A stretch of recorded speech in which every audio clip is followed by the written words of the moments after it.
The champagne glass shattered against the marble floor as Adunni Okafor's world collapsed in a single moment. Through the floor-to-ceiling windows of their Victoria Island penthouse in Lagos, she watched her husband Emeka lock lips with her younger sister Kayamika in the back seat of his black Range Rover, parked brazenly in their own driveway.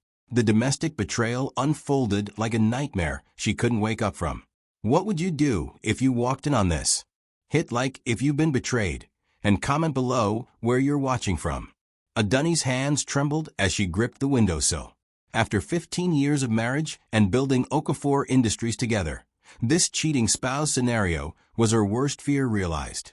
Her sister, the same Kayamika she'd sponsored through university, who lived in their guest house, who helped care for their paralyzed daughter Kemi. The infidelity in marriage hit her like a physical blow. She'd suspected something for months. The late meetings, the whispered phone calls, Emeka's sudden interest in designer clothes. But seeing them together, Kayamika's legs wrapped around her husband's waist, made her stomach lurch violently. Footsteps echoed from the hallway. "Mama, what was that sound?" 12-year-old Kemi called from her wheelchair, her voice carrying the innocent concern that broke Adunni's heart daily since the car accident 2 years ago. "Nothing, my love. Stay in your room," Adunni managed, her voice steadier than she felt. She couldn't let Kemi witness this destruction of their family. Through the window, she watched Emeka adjust his tie while Kayamika fixed her lipstick in the car mirror.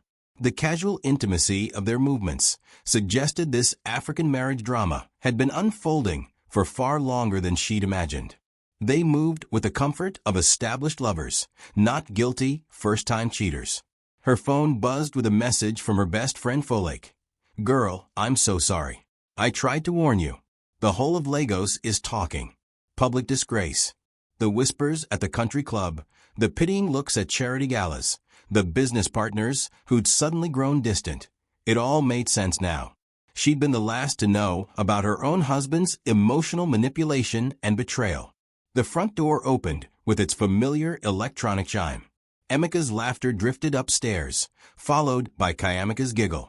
They were actually coming inside together, bold as brass, as if Adunni didn't exist.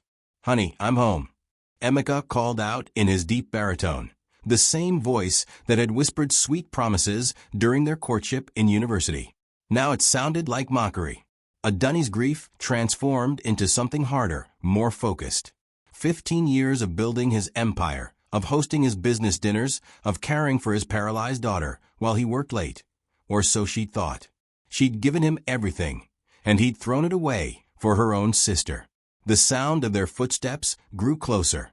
In moments, they'd find her standing here, glass shards at her feet, evidence of her discovery scattered around her.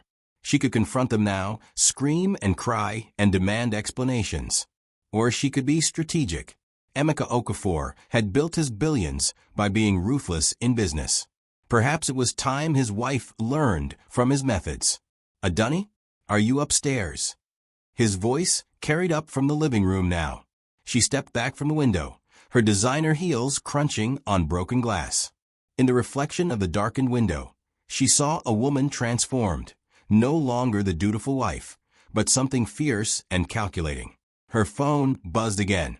Another message, this time from an unknown number.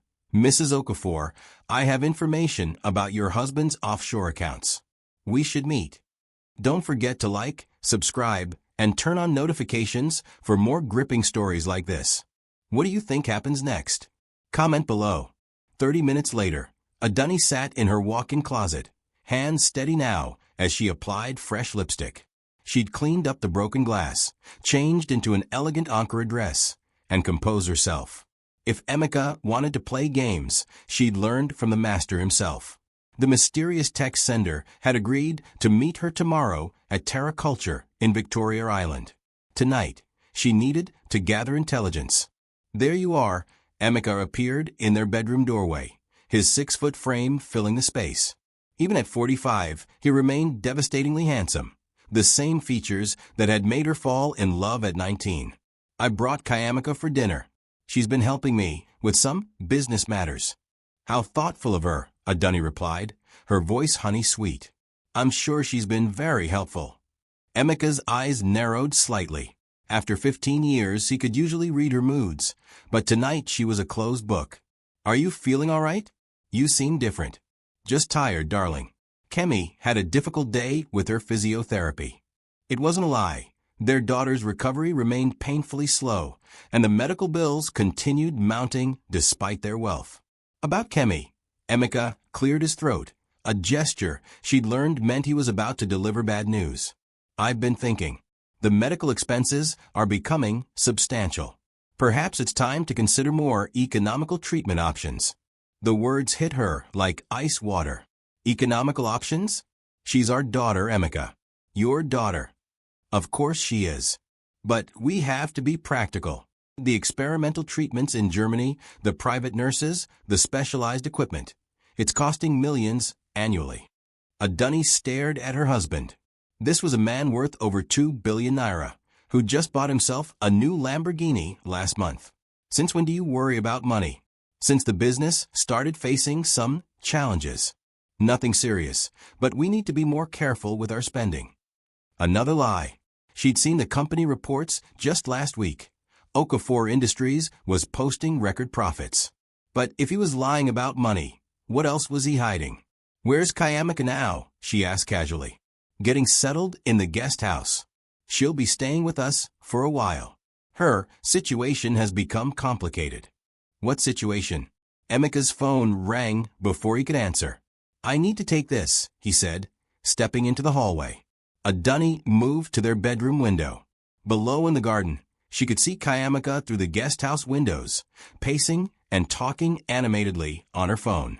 Even from this distance, her sister's body language screamed excitement, not distress. No, not yet.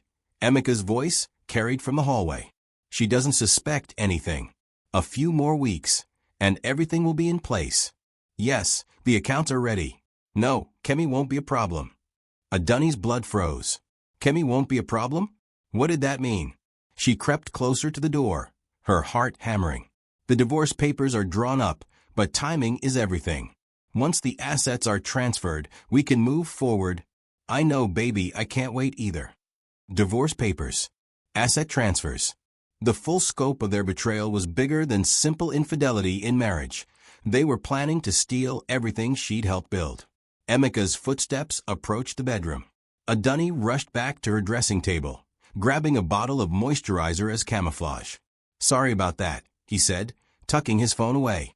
Business call. Of course. She smiled at him in the mirror. Will you join us for dinner? I'm making Kemi's favorite, jollof rice with plantains. Actually, I have another meeting tonight. Might be late. Another meeting with Kayamika, no doubt. Drive safely, she said sweetly. After he left, Adunni sat in the darkened bedroom, pieces of a larger puzzle falling into place. The mysterious text about offshore accounts, Emeka's sudden concern about Kemi's medical bills, Kayamika's extended stay, the divorce papers. It wasn't just an affair. It was a calculated plan to destroy her life and steal her daughter's future. Her phone buzzed. Tomorrow, 2 p.m. Come alone. I have documents you need to see. A friend. Like and subscribe if you're ready to see Adunni fight back. What do you think she'll discover tomorrow? Comment below. The next afternoon at Terra Culture, Adunni nursed her second cup of coffee while scanning the artistic venue. The cultural center buzzed with Lagos' creative elite, but she felt exposed, vulnerable. Anyone could be watching. Mrs. Okafor, a petite woman in her 30s, approached, wearing a simple dress and carrying a leather briefcase. I'm Ngozi Emeka, forensic accountant. You're the one who texted me? Ngozi nodded, sitting across from her. I've been investigating your husband's financial activities for another client. What I found concerns you directly. She opened the briefcase, revealing stacks of documents. Your husband has been systematically moving assets offshore for the past 18 months. Shell companies in the Cayman Islands, numbered accounts in Switzerland, property investments in Dubai, all hidden from the Nigerian tax authorities, and more importantly, from you. Adunni's hands shook as she reviewed the papers. Millions upon millions of naira, vanishing into accounts she'd never heard of. How much? Conservative estimate? 60% of Okafor Industries' liquid assets. Nearly 800 million naira. The number was staggering. But why tell me? Who's your client? Ngozi hesitated. Someone who cares about justice. And about protecting children who can't protect themselves. What do you mean? Mrs. Okafor, your husband isn't just planning to divorce you. He's planning to claim you're mentally unstable, unfit to care for your disabled daughter. He's already contacted psychiatrists willing to testify to your alleged problems. The cafe seemed to spin around Adunni. That's impossible. I've never had any mental health issues. According to these documents, you've been secretly battling depression and making erratic financial decisions. There are fabricated medical records, witness statements from household staff who've mysteriously come into money recently, and a very compelling narrative about a grieving mother who couldn't handle her daughter's disability. He wants custody of Kemi, temporary custody, while you receive treatment, during which time he'll have full control of her medical trust fund. Another 200 million naira set aside for her care. The full scope of Emeka's betrayal crashed over her. Not only was he stealing their marriage and her sister, but he was planning to steal her daughter and her daughter's future. The emotional manipulation ran deeper than she'd ever imagined. There's more, Ngozi continued. Your sister Kayamaka isn't just his mistress. She's his business partner. Several of these offshore companies are registered in her name. This co-parenting conflict he's engineering isn't just about getting you out of the way. It's about positioning her as Kemi's new mother figure. They've been planning this for how long? Based on these documents? Nearly 2 years. Right around the time of Kemi's accident. The timing sent chills through Adunni. While she'd been focused on her daughter's recovery, her husband and sister had been orchestrating her destruction. The cheating spouse narrative was bad enough, but this was systematic, calculated theft of everything she held dear. What can I do? Ngozi smiled for the first time. Fight back. But we need to be smart about it. He has lawyers, money, and connections. However, he doesn't know we know about his plans. What do you suggest? We make him think he's winning while we build our own case. But first, you need to secure your daughter's safety. If he suspects you know anything, he might accelerate his timeline. Adunni's phone buzzed with a text from Emeka. Working late again. Don't wait up. He's with her right now, isn't he? Ngozi observed. Probably planning my downfall over champagne. Then let's make sure they get exactly what they deserve. Comment your thoughts on the betrayal. Have you ever been betrayed by family? And don't forget to share this with someone who loves drama. What do you think Adunni should do next? Hit that like button and let us know in the comments. That evening, Adunni returned home to find Kemi alone in the living room, tears streaming down her face. The 12-year-old sat in her wheelchair by the window, staring out at the guest house where warm light spilled from every window. Sweetheart, what's wrong? Adunni rushed to her daughter's side. Daddy and Aunt Kayamaka had a big fight, Kemi whispered. I heard shouting from the guest house. Then Daddy left in his car, and Aunt Kayamaka has been crying. Adunni's pulse quickened. Trouble in paradise already? What were they fighting about? I couldn't hear everything, but Daddy was angry about money. And Aunt Kayamaka kept saying something about the plan not working fast enough. The plan. Even in their private moments, they couldn't stop scheming. Did they see you listening?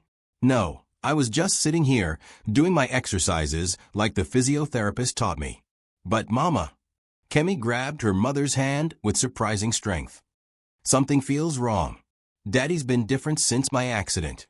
And Aunt Kayamaka keeps asking me weird questions about how I feel about you, about whether I think you're sad all the time. Adunni's heart clenched. They were already working on Kemi, planting seeds for their custody battle. What kind of questions? Like whether I ever worry about you, whether you cry a lot, whether I feel safe with you. At first, I thought she was just concerned, but the way she writes down my answers in that little notebook. She writes down your answers? In a blue notebook. She thinks I don't notice, but I see everything from this chair. Smart girl. Emeka had always underestimated their daughter's intelligence, even before the accident. Now he was making the same mistake in his planning, assuming a disabled 12-year-old couldn't understand adult manipulation. Kemi, I need you to listen carefully. I think Daddy and Aunt Kayamaka are planning something that might hurt our family. If they ask you more questions, I want you to be very careful about your answers." Kemi's eyes widened. "Are they trying to take me away from you?" The directness of the question nearly broke Adunni's composure.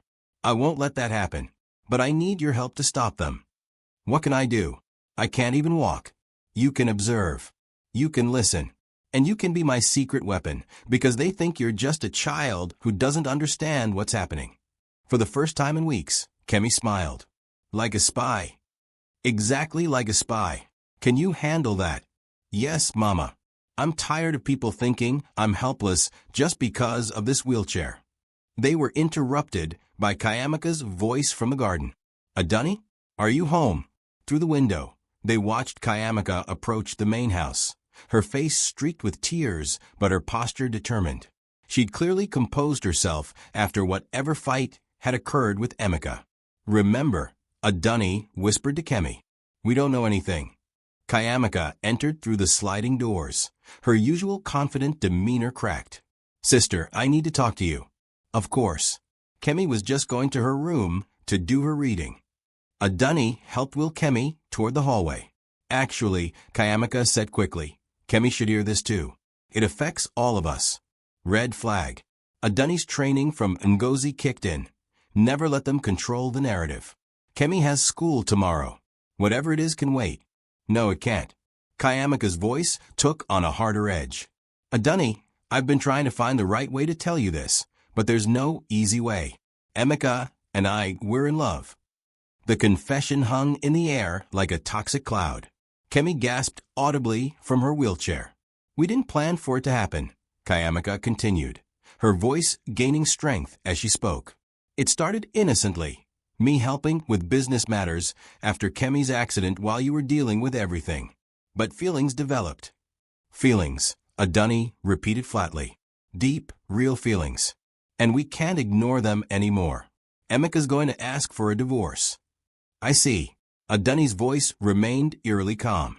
"And you thought involving our daughter in this conversation was appropriate. Kemi needs to understand that we're going to be a family, a different kind of family, but still a family. I love her like my own daughter." The audacity was breathtaking. Kayamaka was actually trying to position herself as the victim, the reluctant homewrecker forced by uncontrollable passion. And where is Emeka now? Shouldn't he be here for this touching family meeting? Kayamaka's composure flickered. He needed some space to think. This is hard for him too. "I'm sure it is. All that offshore account management must be exhausting." The words slipped out before Adunni could stop them. Kayamaka's face went white. "What did you say?" Don't miss what happens next. Like and subscribe for more shocking reveals. Do you think Adunni just made a huge mistake? Comment below. The silence stretched between the two sisters like a taut wire ready to snap. Kayamaka's eyes narrowed as she processed what Adunni had just revealed. "Offshore accounts." Kayamaka repeated slowly. "What exactly do you think you know, sister?" Adunni's mind raced. She'd shown her hand too early, but maybe she could use this mistake to her advantage. "I know enough." "Mama." Kemi's voice cut through the tension. "Should I go to my room now?" "Yes, sweetheart. Now."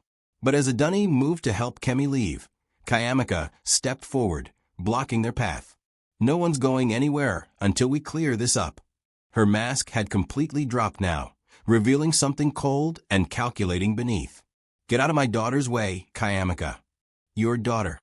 Kayamaka laughed bitterly. "The daughter you've been neglecting while wallowing in self-pity? The daughter whose father has to work himself to death to pay for treatments you insist on pursuing even though the doctors said she'll never walk again. Don't you dare. The daughter who told me just last week that she sometimes wishes she'd died in that accident because watching you cry all the time makes her feel guilty for surviving." Adunni felt the words like physical blows, but Kemi's sharp intake of breath behind her hurt worse. "Kemi, that's not true, is it?" I never said that, Aunt Kayamaka. That's not what I meant when I said."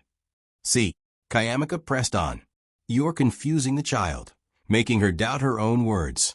This is exactly the kind of emotional manipulation the therapists warned us about. What therapists? The pieces clicked into place. You've already been seeing therapists about me? About Kemi. Someone had to be concerned about this family's well-being. Emeka's been worried sick about your mental state since the accident. My mental state is fine. Is it? When's the last time you left this house, except for Kemi's appointments? When's the last time you saw friends, attended social events, showed any interest in the business that supports your lifestyle? Each question hit home because they contained threads of truth. Adunni had withdrawn after Kemi's accident, had thrown herself into her daughter's care to the exclusion of everything else. But that was normal grief, normal adjustment, not mental illness. I've been caring for my paralyzed daughter. You've been hiding from the world and forcing Kemi to hide with you. Do you know what she told Dr. Adebayo last week? There it was. They'd already had Kemi seeing a therapist without her knowledge. The betrayal ran even deeper than she'd imagined. You had my daughter seeing a therapist without my consent. Someone had to look out for her best interests. And she told Dr. Adebayo that she sometimes feels like she has to take care of you instead of the other way around. Kemi burst into tears. That's not what I said. I said sometimes Mama seems sad, and I wish I could make her happy like she makes me happy. Exactly, Emeka said triumphantly. A 12-year-old child feeling responsible for her mother's emotional well-being. Classic role reversal. The psychological terminology came too easily, too practiced. They'd been building this case for months, maybe longer. Where is this Dr. Adebayo's office? Adunni asked quietly. Why? Because I'm going to file a complaint for unauthorized treatment of a minor. Emeka's confidence wavered slightly. Emeka authorized it. As her father. As her father. He needs both parents' consent for psychological treatment. Unless there's a court order I don't know about. The silence told Adunni everything she needed to know. They'd overreached, gotten sloppy in their eagerness to build ammunition against her. Her phone buzzed with a text from Ngozi. Emergency. Meet me at the car park behind Terra Culture. Now, I have to go out, Adunni said, helping Kemi toward the stairs. Where are you going? It's almost 8 p.m. Out.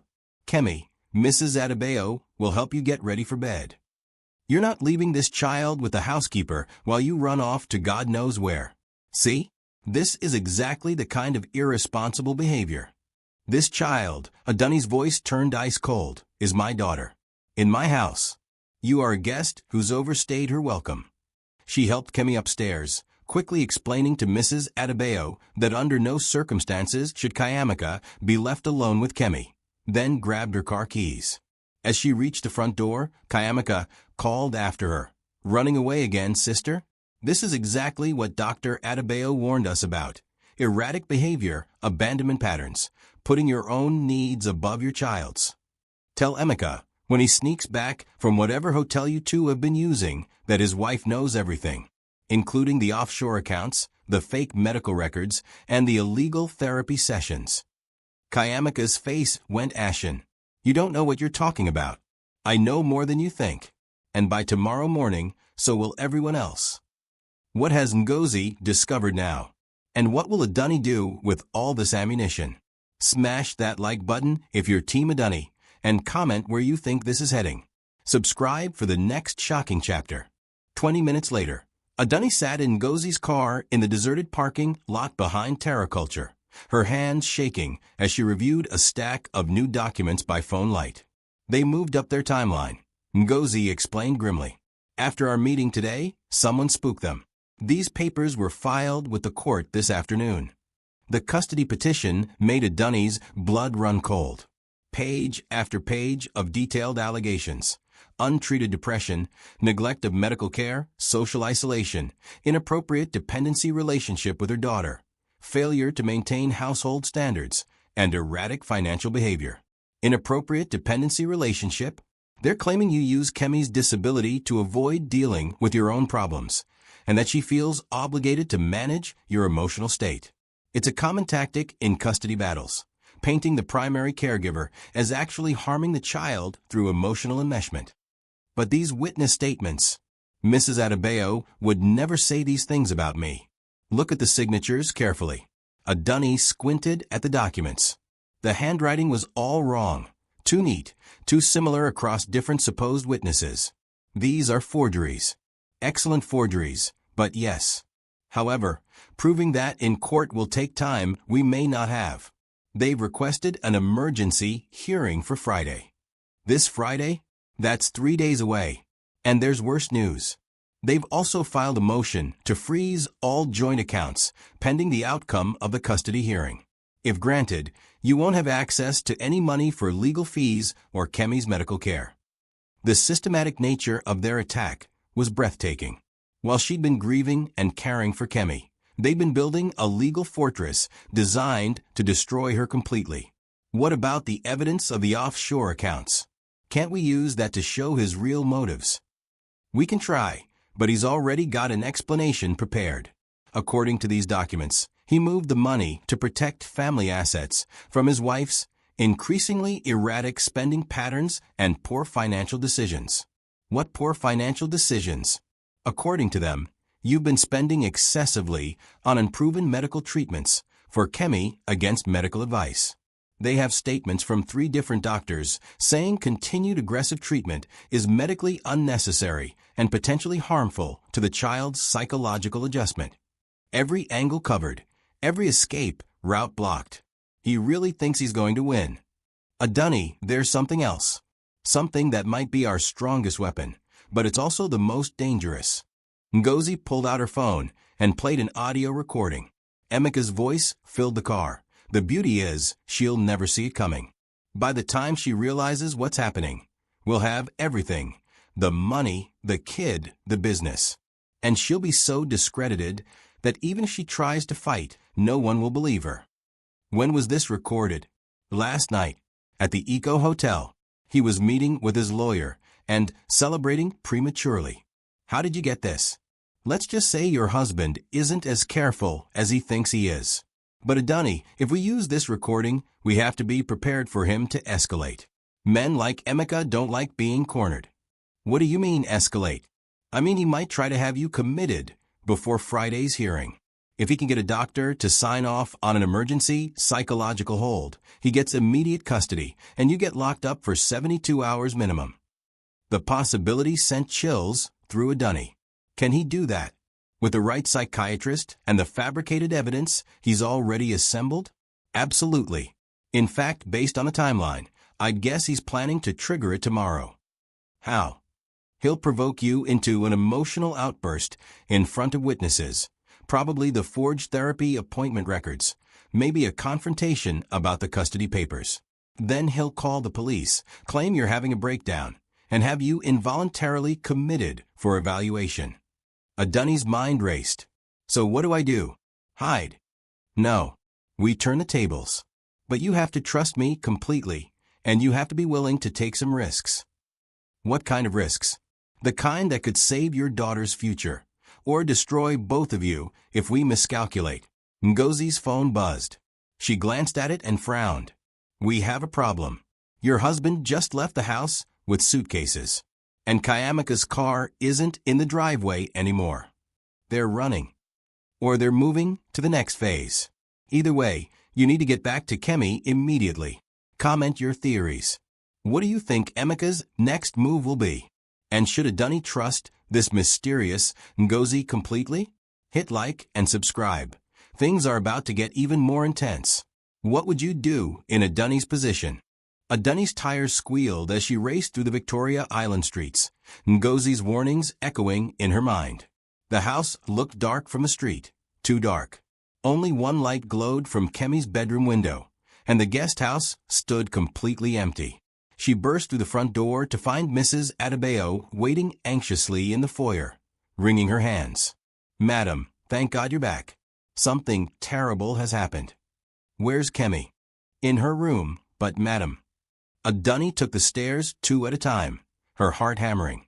She found Kemi sitting up in bed, tears streaming down her face, clutching her phone. Mama, I was so scared. After you left, Daddy came back with strange men. They were asking me all kinds of questions about you, about how you act, whether you ever scare me. What men? They said they were doctors, but they didn't seem like doctors. They kept writing things down while I talked, and when I said I wanted to wait for you to come home, they said you might not be coming home for a while. The commitment evaluation team. They'd already started the process. Then Daddy and Aunt Kayamika started shouting at each other in the living room. She was crying and saying this wasn't what they agreed on, and he was telling her she was being emotional and weak. What else did you hear? Daddy was on the phone with someone talking about papers and judges and getting it done tonight instead of waiting. Then Aunt Kayamika screamed that she wasn't going to let him destroy her family for money, and she left. Family loyalty finally kicking in, but perhaps too late. Where's your father now? He went upstairs to your bedroom. He's been up there for an hour, going through things. Going through things. Planting evidence, most likely. Ngozi had warned her about this too. Prescription bottles that didn't belong to her. Alcohol hidden where she'd supposedly been drinking secretly. Maybe even weapons placed strategically for the police to find. Kemi, I need you to listen very carefully. I want you to pack a small bag, just essentials. We might need to leave tonight. Are we running away? We're protecting ourselves. There's a difference. Footsteps on the stairs announced Emeka's approach. He appeared in Kemi's doorway, and Adunni was shocked by his appearance. His usually immaculate clothing was wrinkled, his eyes were bloodshot, and he had the desperate look of a man whose careful plans were unraveling. There you are, he said, his voice carrying an edge she'd never heard before. We need to talk. Not in front of Kemi. Actually, Kemi should hear this. It affects her future. He stepped into the room, closing the door behind him. I've filed for divorce and custody. I know. Do you? Do you really understand what that means, Adunni? It means I have documentation of every erratic behavior, every neglectful moment, every time you've put your own emotional needs above our daughter's well-being. Like the time I took her to Germany for experimental treatment that you approved? Or when I hired the best physiotherapists in Lagos. Such neglect. Like the time you spent 50,000 naira on a treatment that 3 doctors said was medically unnecessary. Like the way you've isolated her from normal social interaction with other children. Like the way you use her wheelchair as an excuse to keep her prisoner in this house. Each accusation was crafted perfectly, containing just enough truth to sound plausible, while twisting her protective instincts into something sinister. Daddy, that's not true, Kemi said quietly. Mama doesn't keep me prisoner. Sweetheart, you don't understand adult problems. Sometimes people who love us can hurt us without meaning to. I understand more than you think. Kemi's voice was steadier than either parent expected. Like how I understand that you've been stealing money from the company accounts. And how you've been sleeping with Aunt Kayamika for months. And how you hired people to ask me questions designed to make Mama look bad. Emeka's face went white. You don't know what you're talking about. I know that you think I'm just a stupid, disabled kid who doesn't understand anything. But I see everything from this wheelchair, and I hear everything when you think I'm sleeping. Adunni stared at her daughter with new respect. Kemi had been gathering her own intelligence. I know about the bank accounts in the Cayman Islands, Kemi continued, her voice growing stronger. I know about the fake doctor reports. And I know that you've been planning to have Mama committed so you can take all our money and run away with Aunt Kayamika. Where did I learn about offshore banking? From the business magazines you leave lying around. Where did I learn about psychological evaluations? From listening to you coach Aunt Kayamika on what to say to the therapist. You forgot that I have nothing to do all day but read and listen. Emeka's composure cracked completely. You little. He took a step toward Kemi's bed, his hand raised, and Adunni moved between them without thinking. Don't you dare touch her. She's been poisoned against me. Probably by you, filling her head with. I poisoned myself against you, Daddy, Kemi said clearly. By paying attention. The room fell silent except for the sound of Emeka's heavy breathing. When he spoke again, his voice was different, cold, calculated. You know what? It doesn't matter what either of you think you know. The papers are filed, the doctors have signed their reports, and by tomorrow night, Kemi will be in my custody while you receive the mental health treatment you so desperately need. The courts won't. The courts will do exactly what the evidence tells them to do. And the evidence says you're an unfit mother who's been emotionally abusing your disabled daughter while stealing from the family business to fund unnecessary medical treatments. Adunni's phone buzzed. A text from Ngozi. Get out now. The police are 5 minutes away with commitment order. We're leaving, Adunni said, moving toward Kemi's wheelchair. No, you're not. Emeka blocked the door. Kemi stays here. You can run if you want to. It'll just make you look more guilty. I'm not leaving without my daughter. She's not going anywhere. The sound of sirens in the distance made them all freeze. Don't miss the next chapter. Will Adunni escape with Kemi? What evidence does she still have hidden? Like and subscribe if you're on the edge of your seat. Comment your predictions below. Mama, the window, Kemi whispered urgently. The service elevator for my wheelchair. It goes down to the garden. Adunni's mind raced. The small elevator had been installed after Kemi's accident to help move her wheelchair between floors. It opened directly onto the garden, bypassing the main entrances. You're not going anywhere, Emeka repeated, but the approaching sirens had rattled his confidence. Daddy, let us go, Kemi said quietly. Please. I know you love me, but this isn't love. This is something else. For a moment, Emeka's mask slipped, and Adunni saw something that might have been genuine pain in his eyes. Kemi, you don't understand. Everything I've done has been to secure your future. By destroying Mama? By stealing money? By lying about everything? Kemi shook her head. That's not securing my future. That's destroying my family. The sirens were getting closer. Adunni moved to the window, looking down at the garden. The elevator was there, waiting. But getting Kemi into it would require getting past Emeka. Mr. Emeka. Mrs. Adebayo's voice called from downstairs. There are police cars outside. Emeka's attention wavered for just a moment. It was enough. Now, Kemi. Adunni grabbed the wheelchair handles, pushing toward the elevator. Emeka lunged to stop them, but Kemi was faster. She grabbed her bedside lamp and swung it at her father's knee. Kemi. I'm sorry, Daddy, but I won't let you hurt Mama. Emeka stumbled, giving them the seconds they needed. Adunni got Kemi into the service elevator and hit the button. As they descended, she could hear Emeka shouting upstairs and heavy footsteps in the house. They reached the garden level just as police officers entered the front door. Adunni pushed Kemi's wheelchair toward the back gate, her heart pounding. The car keys are upstairs, she realized. No, they're not. Kemi pulled a set of keys from her lap. I took your spare set when I packed my bag. I told you I see everything.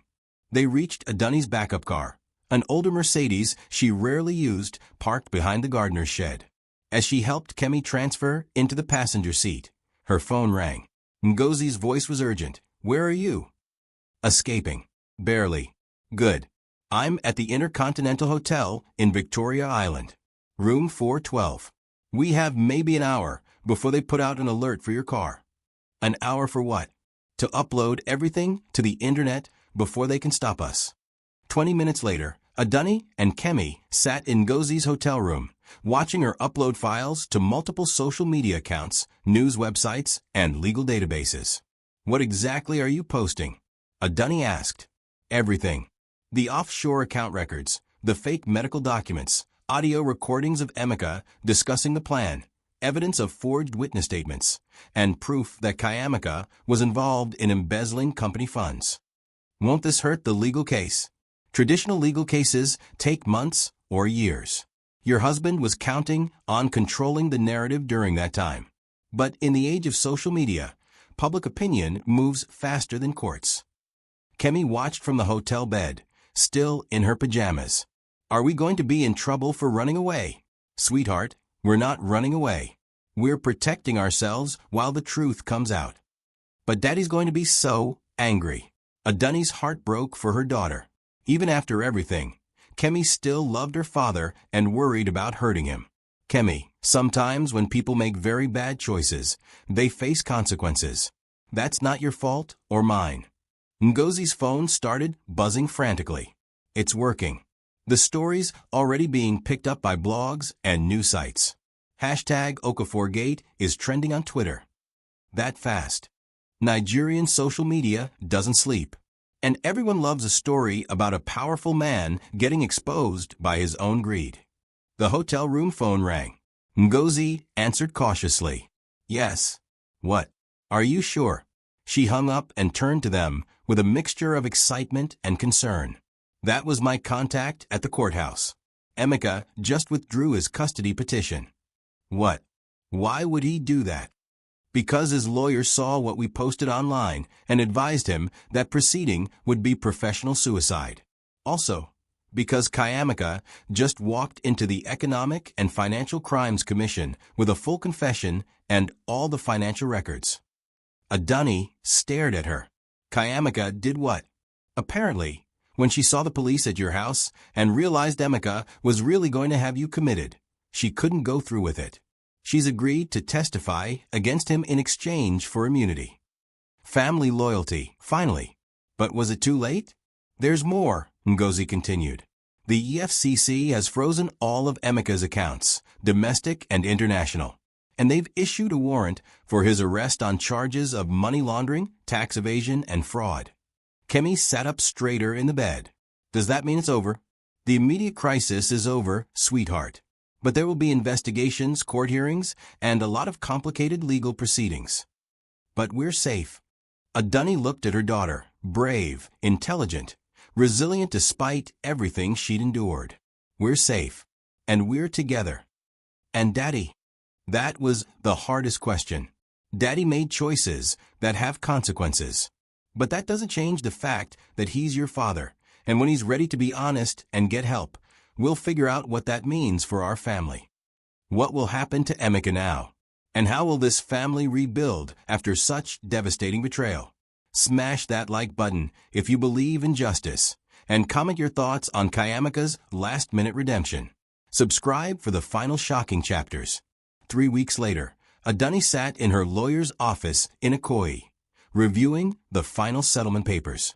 The view from the 20th floor overlooked Lagos Harbor, where container ships moved like toys in the distance. It felt surreal to be conducting such serious business in such a peaceful setting. The EFCC investigation recovered 85% of the missing funds, her lawyer, Barrister Akwu, explained. The remaining 15% was in accounts that Emeka managed to empty before fleeing the country. He's still in Dubai. As far as we know, the UAE doesn't have an extradition treaty with Nigeria for financial crimes, so he's likely to stay there indefinitely. Adunni felt a complex mix of relief and sadness. Relief that the legal nightmare was ending. Sadness that Kemi's father was now essentially a fugitive who might never be part of her life again. What about the house? Yours, along with majority ownership of Okafor Industries. The court ruled that since you were an equal partner in building the business, and since Emeka's fraud constituted abandonment of his fiduciary duties, his shares revert to you. The irony wasn't lost on her. Emeka's attempt to steal everything had resulted in her gaining control of even more than she'd originally possessed. And Emeka? She's testifying before the EFCC next week, but her cooperation agreement stands. No jail time, but she has to pay restitution for her share of the embezzled funds. How much can she afford to pay back? Maybe 30%. She wasn't as clever about hiding money as your husband. Adunni's phone buzzed with a text from Kemi, who was at a physiotherapy session. Mama, I stood up for 3 whole seconds today without the parallel bars. The therapist says my legs are getting stronger. The message brought tears to her eyes. During the chaos of the legal battle, Kemi had continued her rehabilitation with a determination that amazed everyone. It was as if exposing the truth about her father had freed her to focus entirely on her recovery. There's one more matter, Barrister Akwu said carefully. Emeka has requested a meeting with you. What kind of meeting? She wants to apologize in person, and she has some information about Emeka that she thinks you should know. Adunni considered this. Part of her never wanted to see her sister again. But another part, the part that remembered growing up together, sharing secrets and dreams, wondered if redemption was possible. Set it up.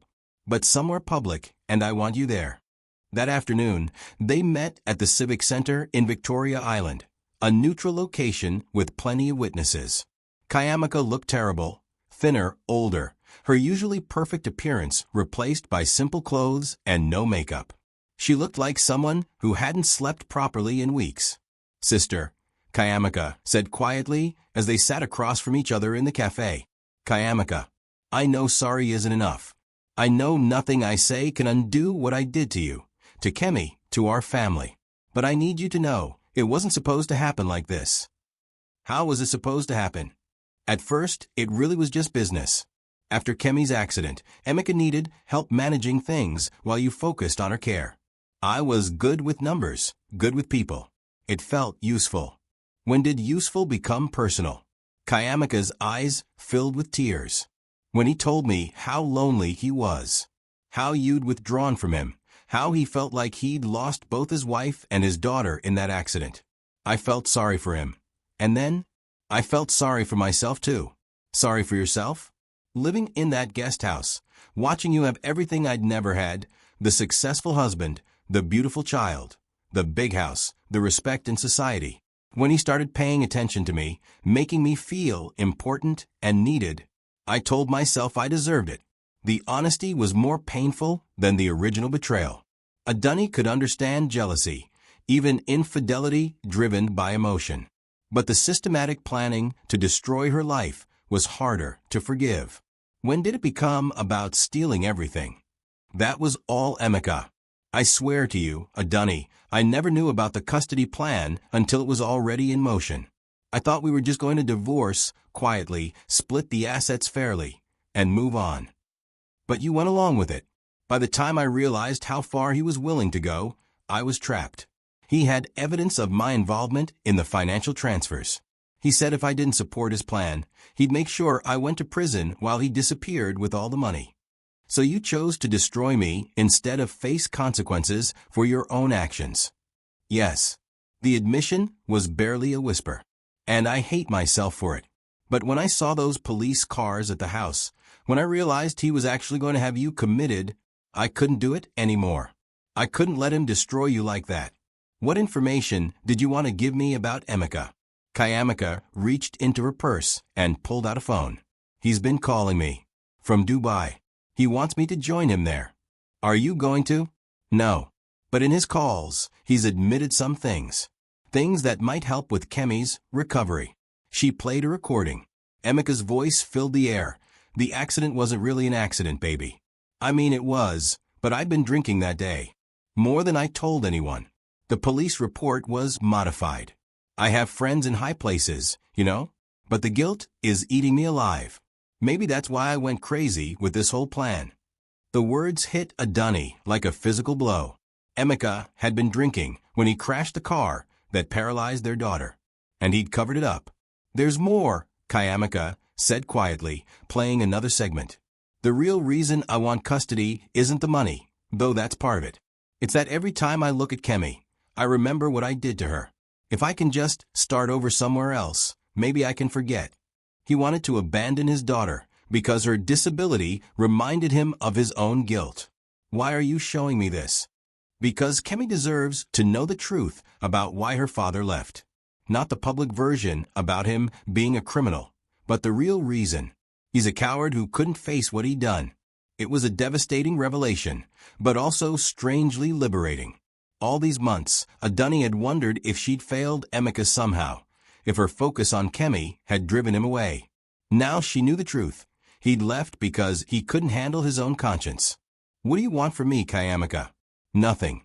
I don't deserve forgiveness, and I'm not asking for it. I just wanted you to know that somewhere in all of this mess, I remembered that I love you. And I love Kemi. And I'm sorry I forgot that for so long. Will Adunni ever forgive her sister? And how will she tell Kemi the truth about her father's role in the accident?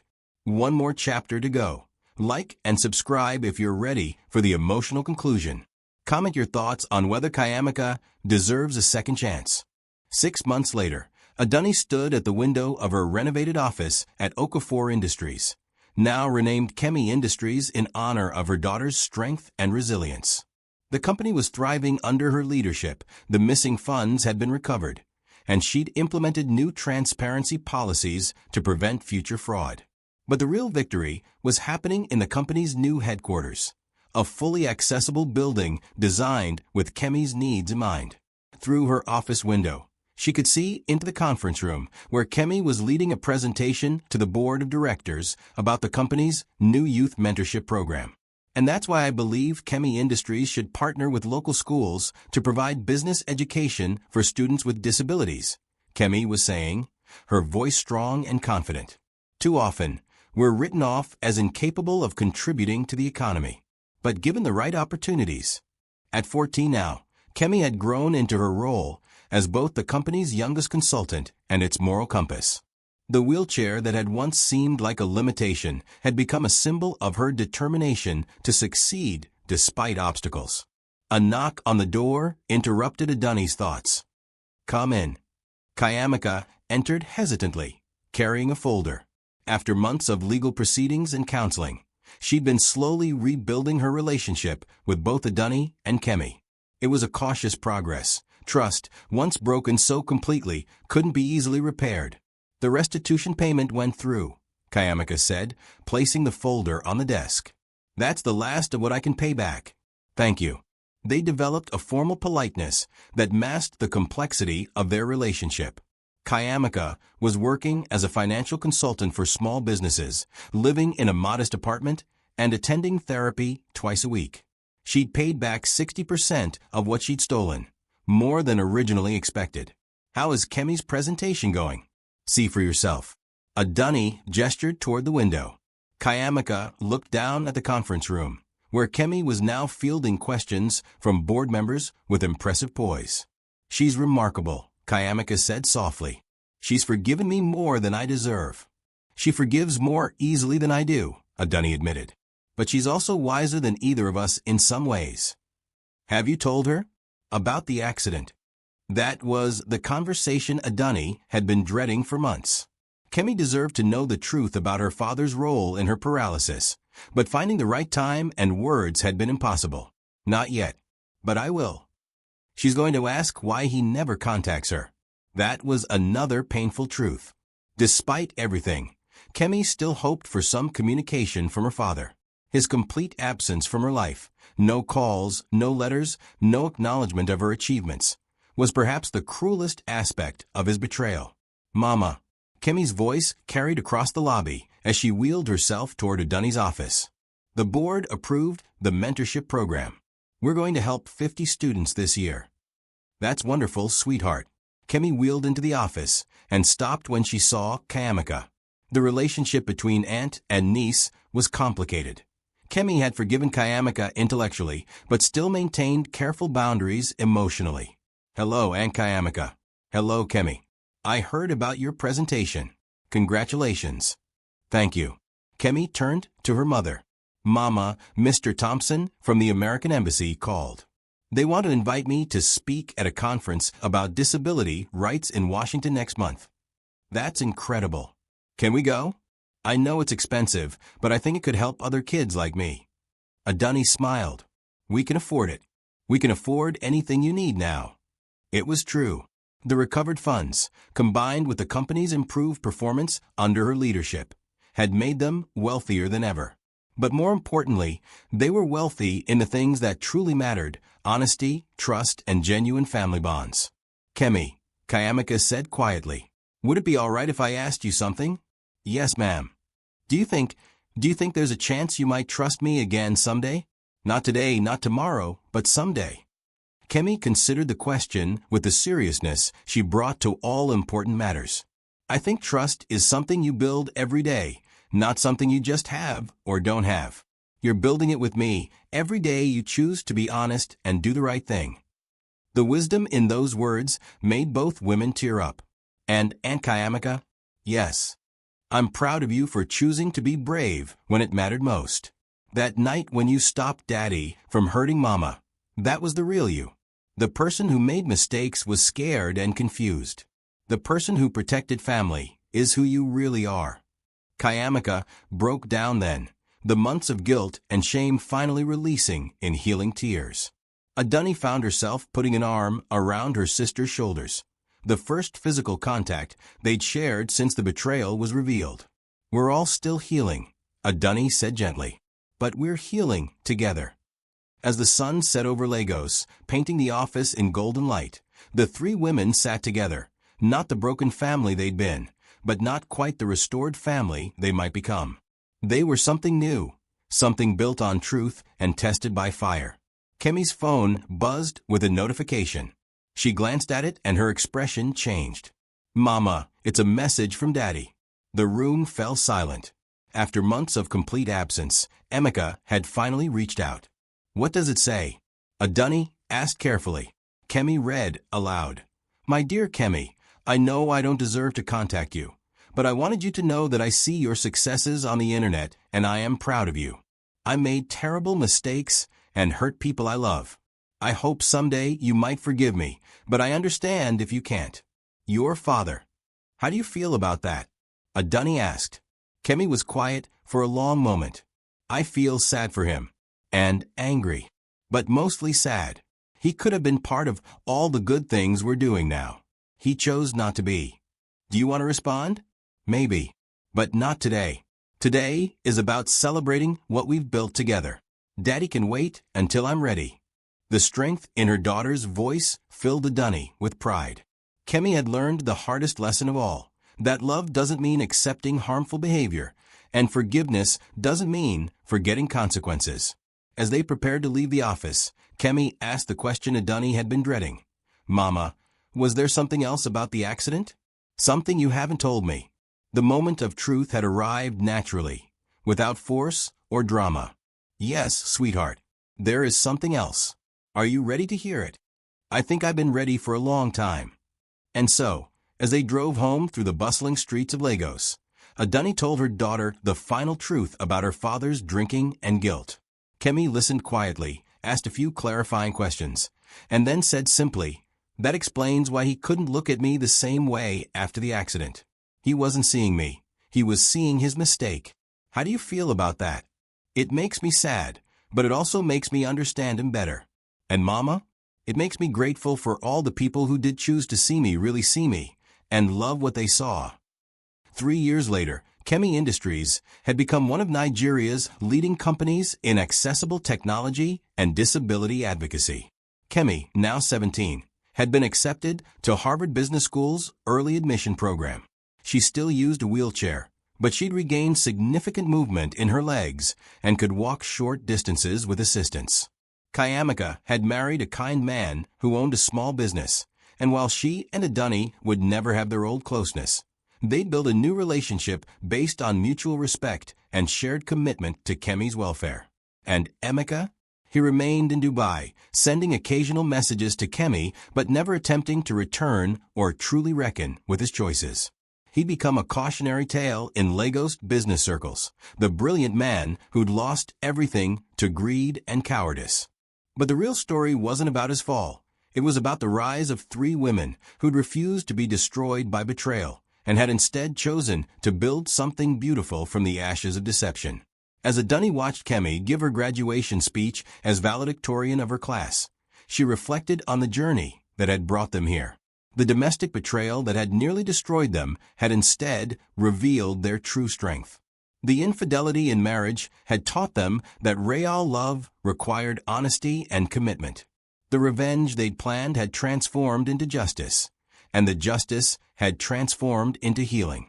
What would you do if you discovered your spouse was planning to steal everything and have you committed? Kemi asked the audience, using the same style that had made her a popular motivational speaker. "What I learned from my mother is that you don't just survive betrayal. You use it to discover who you really are and what you're really capable of." The applause was thunderous.